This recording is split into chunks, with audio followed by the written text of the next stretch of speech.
হ্যাঁ, এখন আমাদের গত 24 ঘন্টাতে রাজ্যের সব জায়গাতেই যেটা সব থেকে বেশি গুরুত্বপূর্ণ সেটা হচ্ছে সর্বনিম্ন তাপমাত্রা বা রাতের তাপমাত্রা কমেছে। বিশেষ করে আমাদের কলকাতা এবং তার সংলগ্ন এলাকায় তাপমাত্রা 2 ডিগ্রি কাছাকাছি কম হয়েছে। এটা সর্বনিম্ন তাপমাত্রা আজ আমাদের কলকাতাতে 10.2 ডিগ্রি সেলসিয়াস রেকর্ড করা গেছে।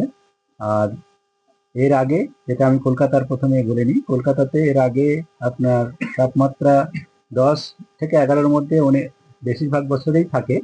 তবে 10-এর নিচে যেটা গেছে আমাদের 2013 সালে 9ই জানুয়ারি 9.0, 9.0 হয়েছিল। তবে এটি আমাদের যদি আমরা সর্বনিম্ন তাপমাত্রা নিরিখে যদি দেখি, তাহলে সর্বনিম্ন তাপমাত্রার নিরিখে যদি 10 র্যাঙ্কিং করি 1 থেকে 10-এর মধ্যে, সেটা আপনার 9.0 2013-তে যেটা হয়েছিল সেটা সপ্তম, 7th। বাকি আরো অন্যান্য রয়েছে। সব থেকে সর্বনিম্ন তাপমাত্রা আমাদের আলিপুরে 1899 সালের 20 জানুয়ারি রেকর্ড করা গেছিল 6.7। এই হচ্ছে আমাদের হিস্টোরিক্যাল রেকর্ড। আর আমরা যদি গত কয়েক বছরের দেখি, 10 থেকে 11-র মধ্যে কাছাকাছি যেটা রয়েছে আমাদের 2023-এও 2023-এও 10.9 হয়েছিল 6ই জানুয়ারিতেই।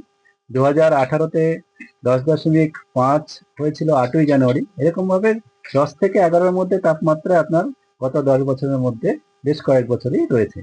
এই হচ্ছে আমাদের কলকাতার এখন আমাদের আবহাওয়ার যা পরিস্থিতি, তাতে আগামী কয়েকদিনে এই শীতল আবহাওয়া থাকবে। আমরা কালকে যেমন শীতল দিনের পূর্বাভাস দিয়েছিলাম সেটা আছে, তার সঙ্গে সঙ্গে একদম বিক্ষিপ্তভাবে কেবলমাত্র বীরভূম এবং বর্ধমান জেলায় শৈত্যপ্রবাহ হতে পারে। এই হচ্ছে আমাদের পূর্বাভাস এখন, যেটা মূলত এখন আরেকটা যেটা রয়েছে এখন আমাদের বঙ্গোপসাগরে একটা সুস্পষ্ট নিম্নচাপ তৈরি হয়েছে। গতকালকে রাত্রে নিম্নচাপটি তৈরি হয়েছে, আর আজকে সকালে সুস্পষ্ট নিম্নচাপ রয়েছে। এটা দক্ষিণ পূর্ব বঙ্গোপসাগরে রয়েছে, আর দক্ষিণ পশ্চিম বঙ্গোপসাগরে এটি আমাদের গভীর নিম্নচাপে পরিণত হওয়ার সম্ভাবনা রয়েছে 24 ঘন্টার মধ্যে।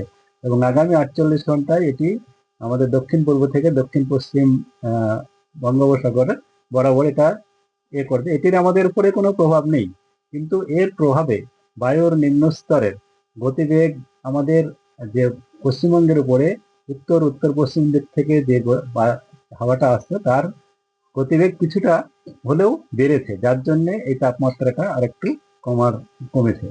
আর এর প্রভাবে বায়ুর যে নিম্নস্তরের যে গতিপথের যে পরিবর্তন হয়েছে, গতিপ্রকৃতির যে পরিবর্তন হয়েছে, তার জন্যই এই বায়ুর নিম্নস্তরে ভাগে বাতাসের গতিবেগ বেড়ে যাওয়ার জন্য আমাদের তাপমাত্রা কমতে সহায়তা করেছে। তাছাড়া অন্যান্য কারণ তো রয়েছেই, যেটা আমাদের চলছে। আর সর্বোচ্চ তাপমাত্রাও এখন আমাদের কম রয়েছে সব জায়গাতেই। এখন আমাদের আগামী 7 দিনের রাজ্যের যেটা পূর্বাভাস, আমি বিস্তারিতভাবে বলছি। আগামী 7 দিনের রাজ্যের আগামী 4 দিন পর্যন্ত 7 দিনেই প্রথমে শুষ্ক আবহাওয়া থাকবে। আমাদের বৃষ্টিপাতের কোনো সম্ভাবনা নেই। আগামী 7 দিনেই আমাদের রাজ্যের কোনো জেলাতেই বৃষ্টিপাতের সম্ভাবনা নেই। আর তাপমাত্রা যেটা পূর্বাভাস, তাতে সর্বনিম্ন তাপমাত্রা আগামী 4 দিন পর্যন্ত আজকে যেমন আছে এমনই থাকার সম্ভাবনা রয়েছে, তেমন হেরফের হওয়ার সম্ভাবনা নেই। 4 দিনের পরে কিছুটা তাপমাত্রা বেড়ে 2 ডিগ্রি আশাবাসী কাছাকাছি বাড়তে পারে। তার জন্য আগামী 3 দিন পর্যন্তই আমাদের বিভিন্ন রাজ্যে শীতল দিন এবং একটা বিভিন্ন জেলাতে শীতল দিনের পূর্বাভাস দেওয়া রয়েছে। যেমন মূলত বীরভূম, পূর্ব পশ্চিম বর্ধমান, নদিয়া, মুর্শিদাবাদ, উত্তর 24 পরগনা, দক্ষিণ 24 পরগনার কিছু অংশ এবং হুগলির কিছু অংশ, এসব জায়গাতে শীতল দিন, এবং বীরভূম এবং পূর্ব বর্ধমানের জেলাতে বিক্ষিপ্তভাবে 1-2 জায়গায় শৈত্যপ্রবাহের সম্ভাবনা রয়েছে আগামী 3 দিন পর্যন্ত। এই হলো তাপমাত্রার। উত্তরবঙ্গের ক্ষেত্রে বেশিরভাগ জেলাতেই মালদা, উত্তর দক্ষিণ দিনাজপুর, দার্জিলিং, জলপাইগুড়ি, কুচবিহার জেলাতে শীতল দিনের সম্ভাবনা আগামী 4 দিন পর্যন্ত থাকছে। আর সর্বনিম্ন তাপমাত্রা স্বাভাবিকের থেকে এখন দক্ষিণবঙ্গের জেলাগুলিতে 4 দিন পর্যন্ত 3 থেকে 4 ডিগ্রি পর্যন্ত কম থাকার সম্ভাবনা, তারপরেও 1-2 ডিগ্রি স্বাভাবিকের থেকে কম থাকবে। উত্তরবঙ্গের ক্ষেত্রেও 2 থেকে 4 ডিগ্রি পর্যন্ত কম থাকার সম্ভাবনা থাকছে। সর্বোচ্চ তাপমাত্রা যেটা, সর্বোচ্চ তাপমাত্রার ক্ষেত্রেও আমাদের স্বাভাবিকের থেকে তাপমাত্রা কম থাকার সম্ভাবনা রয়েছে। দক্ষিণবঙ্গের জেলাগুলিতে 3 থেকে 5 ডিগ্রি পর্যন্ত আগামী 4 দিন পর্যন্ত কম থাকার সম্ভাবনা, তারপরে কিছুটা উন্নতি হবে। আর উত্তরবঙ্গের জেলার জন্য 4 থেকে 6 ডিগ্রি পর্যন্ত কম থাকার সম্ভাবনা আগামী 5 দিন পর্যন্তই, তারপরে কিছুটা ইমপ্রুভ হবে। এই হচ্ছে আমাদের তাপমাত্রার পূর্বাভাস। আর কুয়াশার যেটা পূর্বাভাস, তাতে উত্তরবঙ্গের জেলাগুলিতে বিক্ষিপ্ত হবে ঘন কুয়াশা, যেমন মূলত উত্তর দিনাজপুর, দার্জিলিং, মালদা, আমাদের জলপাইগুড়ি, কোচবিহার এইসব জেলাতে সম্ভাবনা বেশি থাকছে। সব জেলাতেই হালকা থেকে মাঝারি কুয়াশা তো থাকবেই। সকালবেলায় কুয়াশা থাকবে এবং সকালের পরে দুপুরের আগে পর্যন্ত শিশির পড়ার মতো আবহাওয়া থাকবে। আর দুপুরের পর থেকে আপনার উন্নতি হবে উত্তরবঙ্গের ক্ষেত্রে। আর দক্ষিণবঙ্গের ক্ষেত্রেও হালকা থেকে মাঝারি কুয়াশা সব জায়গাতেই থাকার সম্ভাবনা। ঘন কুয়াশা আমাদের বীরভূম, মুর্শিদাবাদ, নদিয়া এইসব জেলাতে কিছুটা সম্ভাবনা রয়েছে। বাকি সব জেলাতেই হালকা সকালের দিকে হালকা থেকে মাঝারি কুয়াশা, তারপরে শিশির আবহাওয়া এবং ধীরে ধীরে ইমপ্রুভ করবে। তবে আজকে থেকে আস্তে আস্তে ধীরে ধীরে সূর্যালোকের পরিমাণটা একটু বাড়বে।